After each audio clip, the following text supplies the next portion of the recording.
Okay. Now, first question here.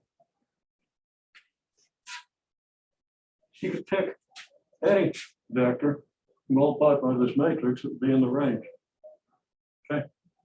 So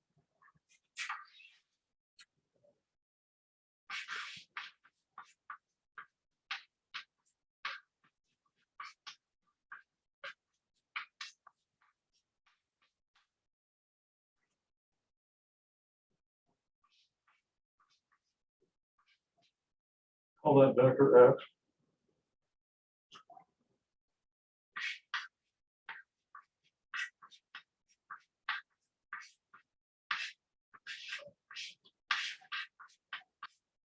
And AX is in the range of A. Okay. Now the range of A has a node, ain't just a column space. Because remember that all the vectors that you get by transforming vectors in R4 will be linear combinations of columns. Okay. Also, just to reinforce the idea, the matrix has a rank. Now, the rank of this matrix, I didn't try to make it anything else. Depending on your values of A, B, and C, it's probably got rank 4. Or rank 3, I'm sorry. Okay. Your row space consists of vectors with 3 components, vectors in R3. There are 4 of them. They can't be linearly dependent. Okay. But very likely, since I didn't contrive it otherwise, there'll be any 3 of them are probably going to be linearly independent. Okay.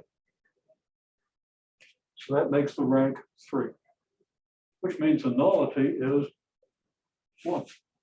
This dimension of the space here that we're transforming is R4. Okay. So just a couple of relevant things. First of all,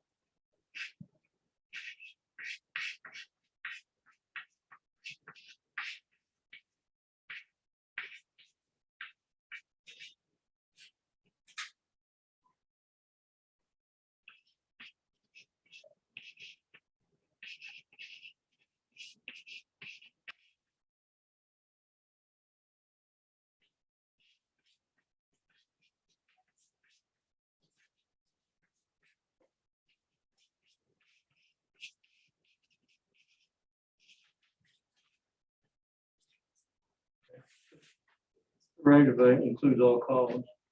Why does the range of A include all columns? Well, we talked about it last time. If you multiply this thing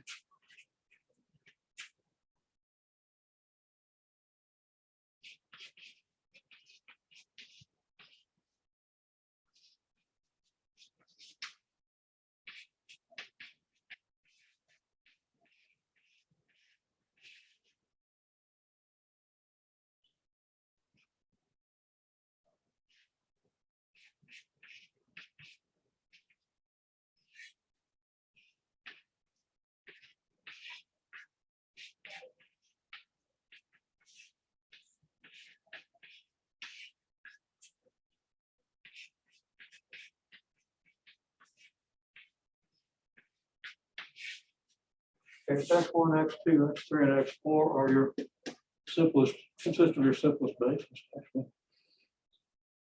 Then the images of these vectors will be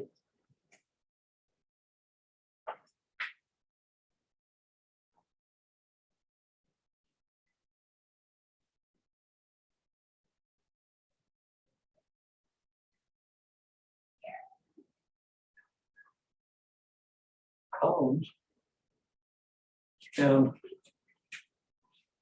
first of all, I had a mistake for the day.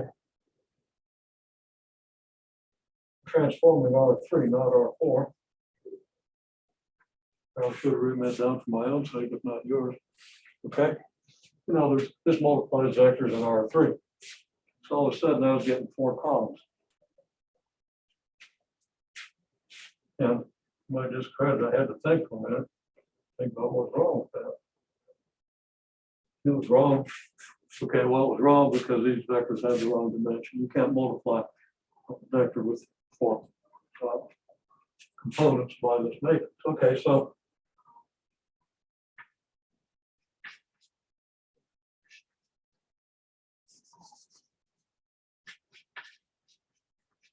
let's say these vectors have images.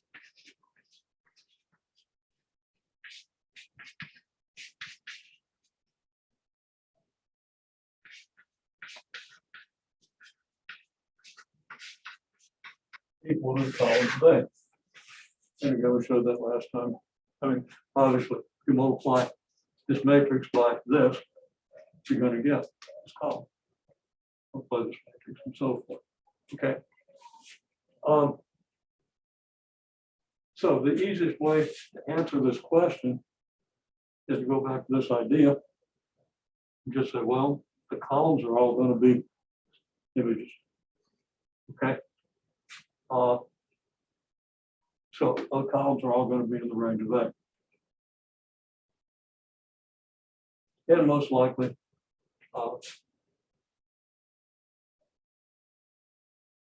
they'll form a basis for the range of A. Connection there is the dimension of the range of A is a dimension of the column space, which is 3. Now, the range of A is a set of vectors in R4. So you kind of have this picture of this transformation.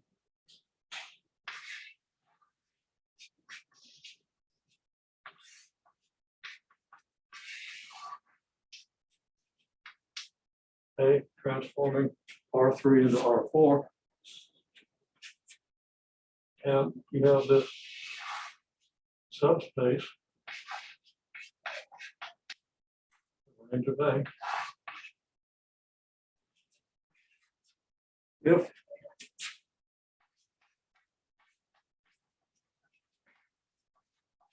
the range of A is 3, which it most likely is this matrix, unless your A's, B's, and C's just happen to match up in such a way that it has a smaller range. But if the rank of A is 3,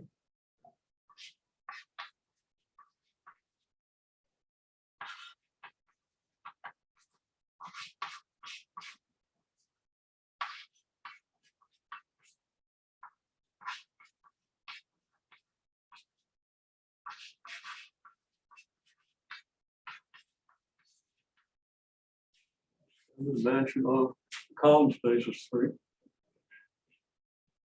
Okay. Now, you give me a vector in the null space of A transpose. Well, I'm not going to actually get one because I'm not going to go through the whole process, but A transpose is, in this case,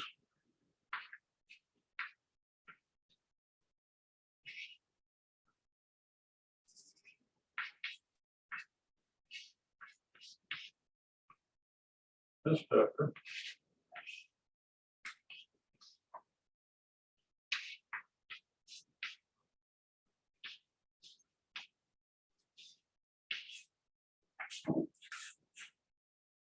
Where again, A, B, and C could be any 3 kind of randomly selected numbers.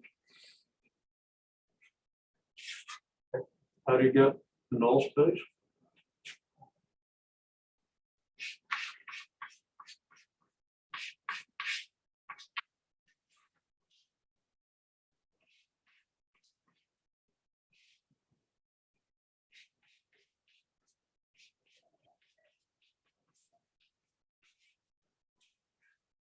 Okay. And of course, X would now be in R4 because you have to multiply the vector of length 4 by each of these rows. Okay, well, we're familiar with all that. Okay, so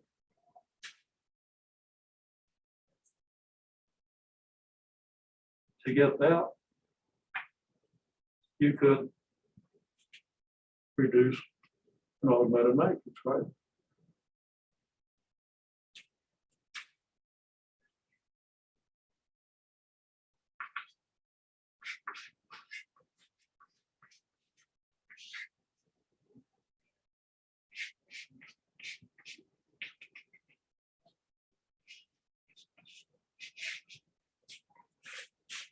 So you just augment this matrix with column of zeros and reduce it.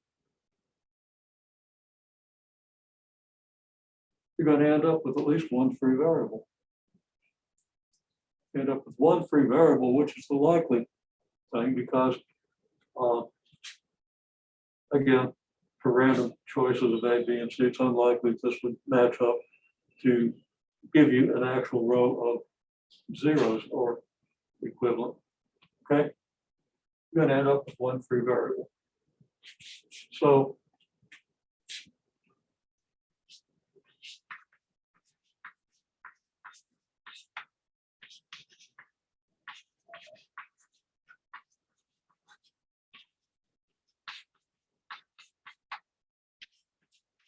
one free variable in the reduced matrix would imply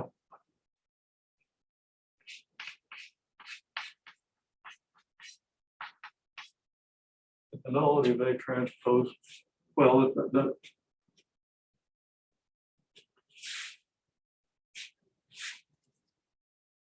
not the right notation.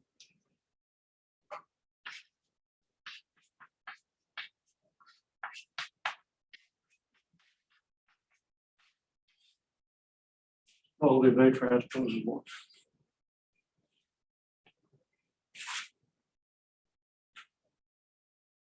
So we have matrix A transpose that maps R4 back to R3. Now the rank of this matrix can be at most 3, because it only has 3 rows. So the row space can only be spanned by at most 3 vectors, and most likely by all 3 because of the randomness of A, B, and C. Okay, does that definitely makes sense? It's an important picture of a linear transformation. Okay, I could say more, and let me just back up and say I tried to figure out how to cover everything that was originally due by Tuesday in a way that would give you realistic expectation of being able to do it. And I couldn't figure it out. So I'm not going to do the, and I hate to disappoint you, but I'm not going to do the regression stuff today. I'm going to put that off. We might piece away at it. We might just save it for a few weeks until we get everything else done. I've built in several applications at the end of the course. I regard that as probably the most illustrative, the one that you learn the most from. So that's going to be the top priority among the applications. So we are going to do it.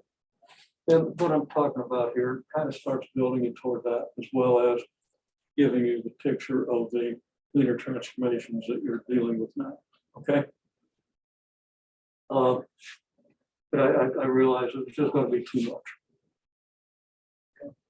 Too much to cover reasonably in 1 hour, whatever we got. And too much for you to absorb without at least 2 classes. Okay. So we're not going to do that.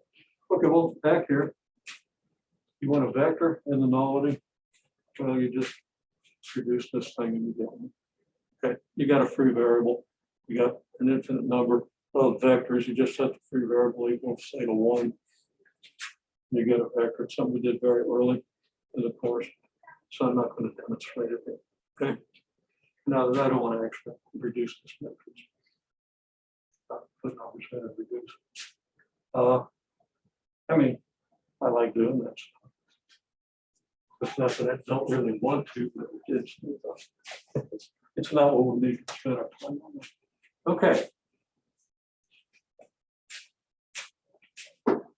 Now the other question was this one, which is very relevant to what we're doing, because one of the sections is due. We will have 2 sections due. We pretty much covered section 2, chapter 6 last time. We want to kind of concentrate on section 3, okay, which is matrices for linear transformations. Okay, so some of you got this, some of you didn't. That's okay. We hadn't done it, but it's really obvious, okay? So let's see why it's really obvious, because it's not really obvious until you think about it a certain way. Okay, well, okay, let's say that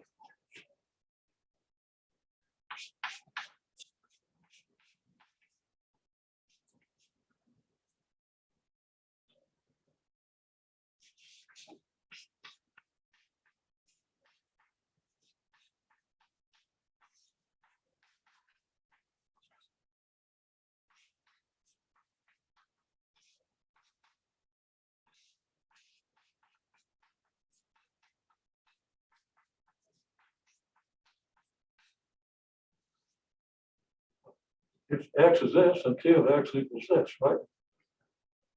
Which can be written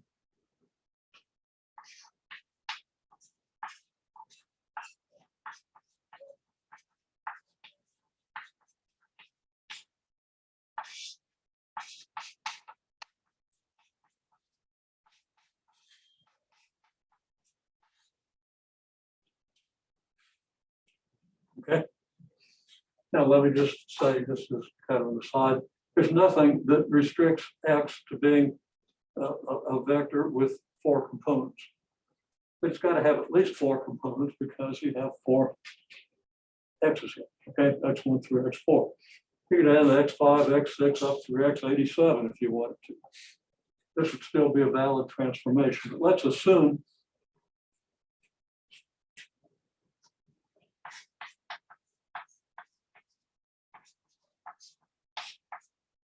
the T maps then R4 to R2. Now R2 is locked in because this is a 2-dimensional vector here, vector with 2 components. Okay, so T transforms R4, R2.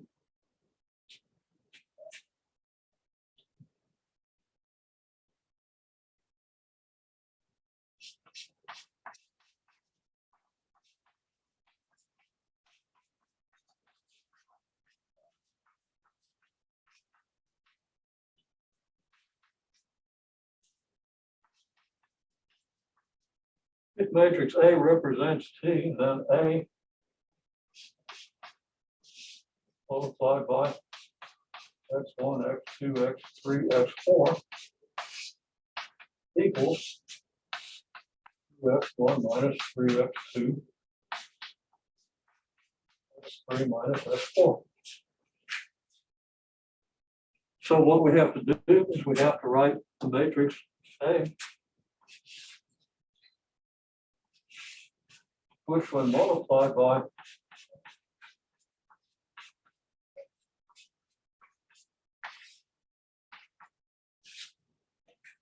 this X1, X2, X3, X4 vector gives us 2X1 minus 3X2, X3 minus X4. Okay. Well, take a minute and see if you can fill in the numbers in this matrix.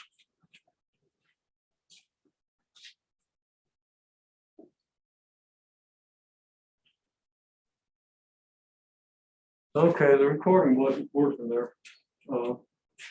It's working here. At least I hope it was. But over here now, we got T of U is 3 plus 2X plus 4X squared. If you're not understanding this, you can go ahead and listen to me say it again. But if you understand what we did, you think you can do this, that's fine. I'm going to take a couple of minutes to do this. T of U is this polynomial, where U is polynomial 1 plus X squared plus X cubed in T3, your polynomial space. Okay. And as a reminder, your standard basis for the polynomial space is 1x, X squared, X cubed. So what we have here is just a linear combination of vectors in the standard basis. Okay, there's your T of U, and here's your U. Okay, and U is just the sum of the vectors in your standard basis. So then I ask, what's T of 4 plus 3X plus 7X squared? Now this is really kind of simple once you get your head around it. It's really easy to see what to do until you as soon as you see what to do. Okay. So let's just look at it. This is a linear transformation. So T of this, okay, T applied to this vector is T of 4 plus T of 3x plus T of 7x squared, because that's one property of linearity. Okay. And the other property is you plot constants. So it's going to be then 4 times T of 1 and 3 times T of x and 7 times T of x squared. Since T of 1 plus x squared plus x cubed equals T of 1 plus T of x and so forth, it follows that T of 1 has to be 3. T of 2, T of x has to be 2x, T of x squared has to be 4x squared, because that's transform. Okay. I'm sorry. That's what we get when we transform the sum of the basis vectors, which means, of course, then that T of 1 is 3, T of x is, oh, well, we already said that. So T of 1 is 3. Well, it's all written down here. T of 2 is 2x, T of x squared is 4x x squared, and T of x cubed is 0.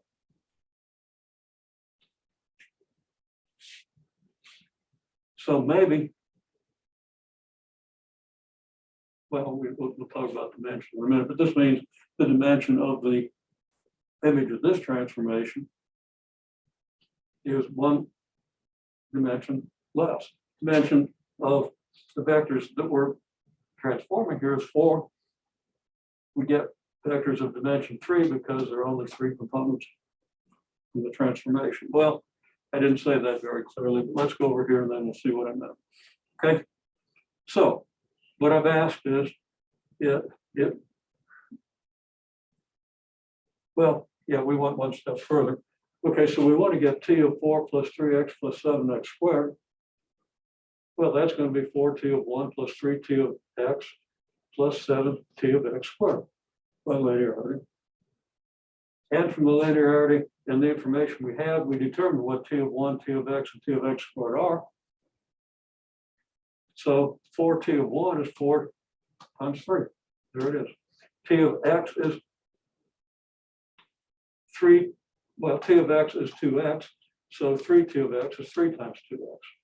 And T of x squared is 4x squared. So we have 7T of x squared, 7 times 4x squared, and so forth. And no x cubed. In case, well, we have that x cubed. Okay.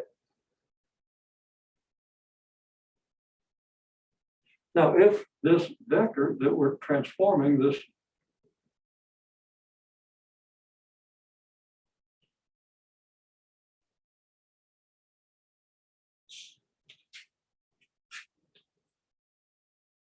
I wrote down the wrong vector. You can still answer the question in terms of that vector. Let's do it in terms of the vector that we got. It's 4 plus 3x plus 7x squared. How do we represent this as a column vector? Well, remember that the column vector tells you what happens to each basis vector. And what multiple of each basis vector do we have? Well, the first basis vector is 1. What multiple of 1 appears in this expression 4 plus 3x plus 7x squared? Well, that's 4, right? And what multiple of the second basis vector x appears here? Well, it's 3. Third basis vector, we've got 7 times x squared, so that's 7. And we don't have an x cubed. Okay.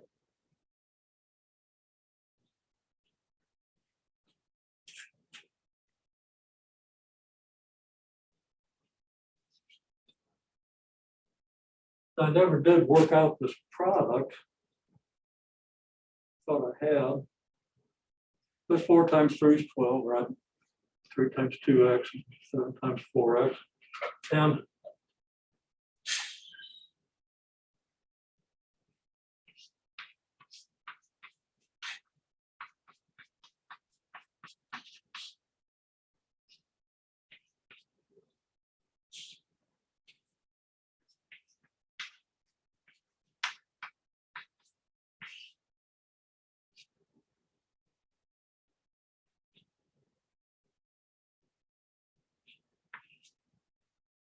So we're gonna have 12 here, we're gonna have 6x here, we're gonna have 28x squared here, and 0 here.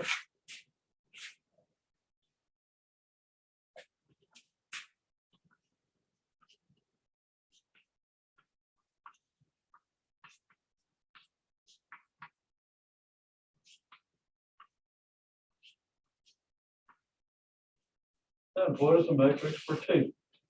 Now, this is a matrix relative to the standard basis. Okay? See if you can get that. I'm going to step out for just a minute. Again, I was paused and I didn't know I would be, but if you transform this vector to get this one, then you write out a matrix times this vector equals this one. And you do the obvious, you fill in what numbers you need in the matrix, right? Then they come out this way, and that's pretty obvious, okay? Then I comment that the null space is a set of multiples of this vector. It's obvious. If you look at this matrix, it's obvious that the rank is 3 because you have 3 linearly independent rows. The 0 vector is always linearly dependent on anything, okay? And you have, of course, 3 linearly independent columns. That would be the range of A or the column space, right? You have 4 columns, but only 3 of them are linearly independent.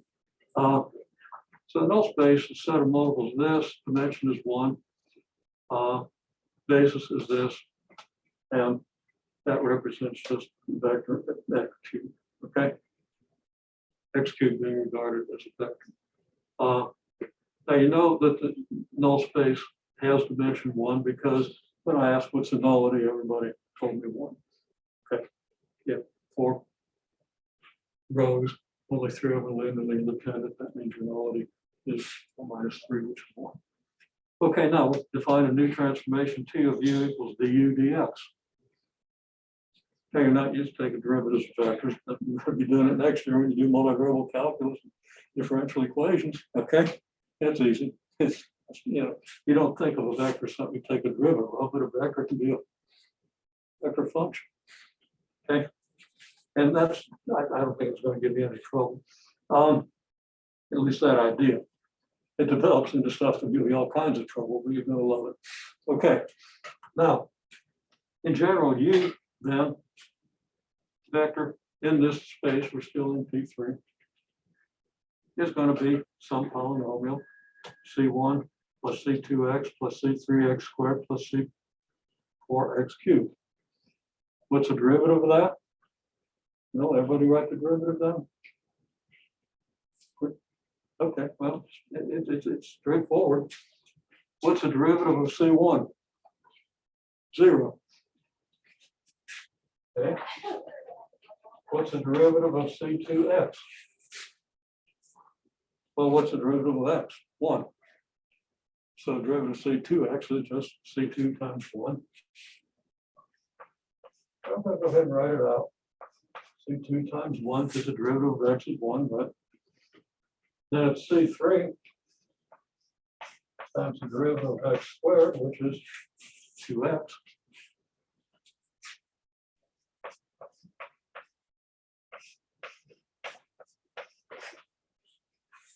And C4 times 3x squared, which is then just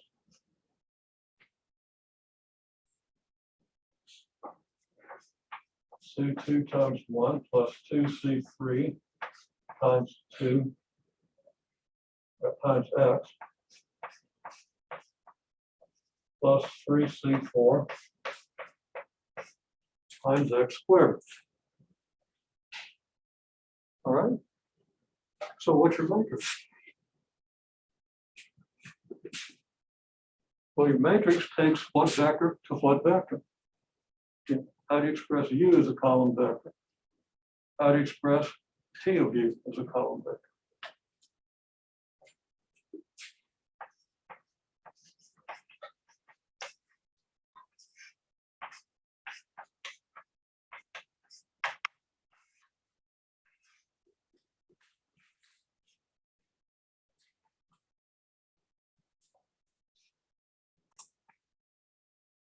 Okay, now you do have to remember what the representation of a vector means.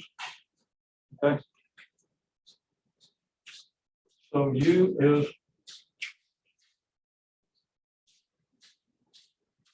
the set, the representation, just a set of coefficients of your basis vectors. Your basis vectors are still, we're still using the standard basis. Your basis vector is 1x, x squared, x cubed. So the coefficients of these in this matrix here are C1, C2, C3, C4. Okay. And the coefficients down here. Actually, I'm not sure if I got everything right, but let's see. Your coefficients down here, your coefficient of 1 is C2.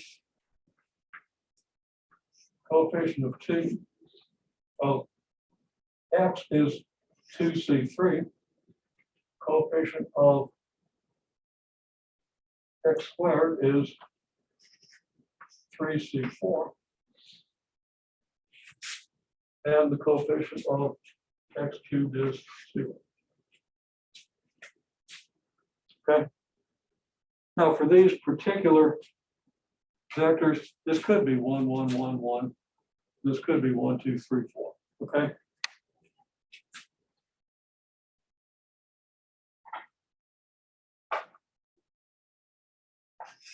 And now we want the matrix that takes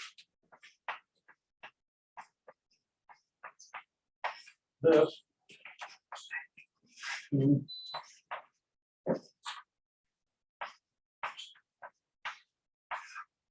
this.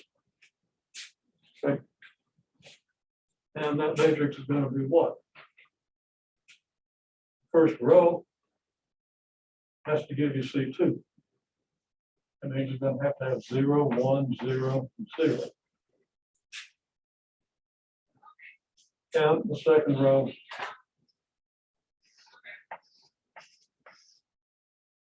zero, 0, 2, 0, because that'll give you the 2C3. Third row has to give you 3C4.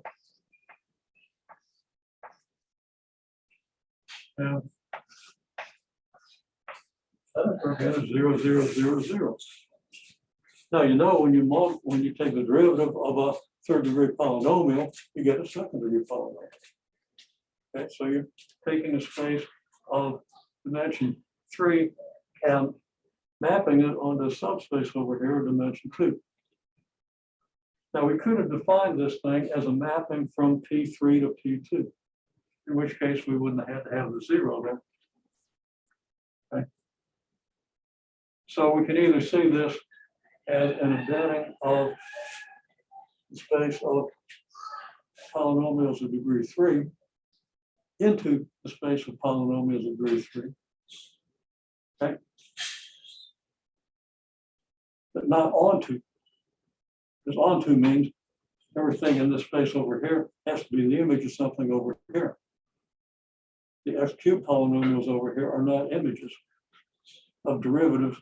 They're not derivatives of x cubed polynomials. Okay, of third degree polynomials. Okay, unfortunately, we're out of time. Wanted to talk about the idea of isomorphism. I'll just write this down.